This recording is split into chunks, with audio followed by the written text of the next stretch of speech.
Hello, this is CurtisCroweThePhotoPro here with Photo Gear. Today we are going to talk about the Sigma Zoom 18 to 250mm f3.5 to 6.3 DC Macro OS HSM lens with the 62mm filter that's made in Japan. Now, what is this lens? This lens has actually gotten a lot of attention over the last couple years because Sigma claims it's their do-it-all lens. This has telephoto, it's got wide angle, it has macro capability, and everybody loves macroing. So how good is this lens? Well, I'm going to review this lens for you because I've had extensive use with this lens and I want to share my thoughts and opinions to you guys. First, we're going to cover its 18 to 250. Now, 18 to 250 sounds like a great focal length.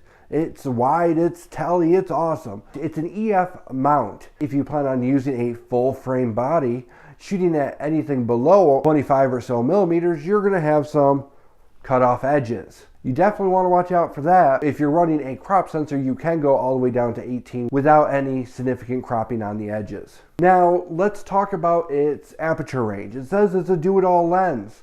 Now, an f3.5 to 6.3 is not all that fancy. It is to be expected with a zoom lens. As the lens zooms in, it can't keep up with the amount of light that it wants to bring in, so unfortunately the f-stop does drop.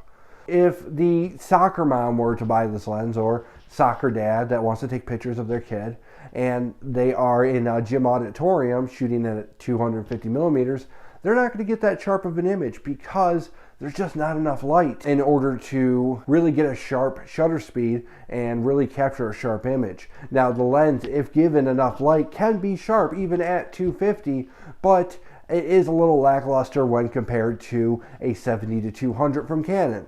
And finally, its macro capabilities. Now, this lens can macro. It's not going to give you as good of a quality as the 100mm L lens from Canon, or even the expensive Nikon macro lens. It's just not quite there. It can focus very, very close, which is awesome, and that's what you want in a macro, but you're not going to get super awesome images of bugs, let's be honest. It's just not sharp enough. That's even when dropping the aperture and adding a bunch of light, you just don't get a sharp enough image compared to those multi-$1,000 lenses. Again, you can get super close. So for the consumer level, the amount of macroing is actually really good. The fact that my minimum focusing distance is so short will never really stop me from taking the shot that I want. But this lens allows you to focus at whatever distance you really want to get the image. Where other lenses, such as Canon's 50mm for example, you have to be a pretty significant distance in order to achieve your minimum focus distance compared to this lens. So where that's restrictive, this lens does allow you to go to the next level as far as how close you can go. But again, you lose so much sharpness when you start pulling in that macro feature. And now finally, the overall sharpness. I can get sharp images from this lens, but it feels lackluster compared to the 70 to 200 or the 85 1.2 or the 24 to 70. It feels lackluster to that, which is unfair because I am comparing it to a lens that's about $50,000.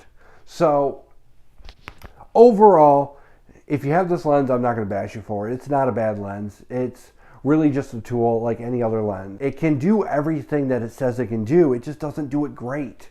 Where I'd rather have 3 different lenses that do great at long focal lengths, short focal lengths, and macroing, instead of just one lens that can kind of do it all mediocrely.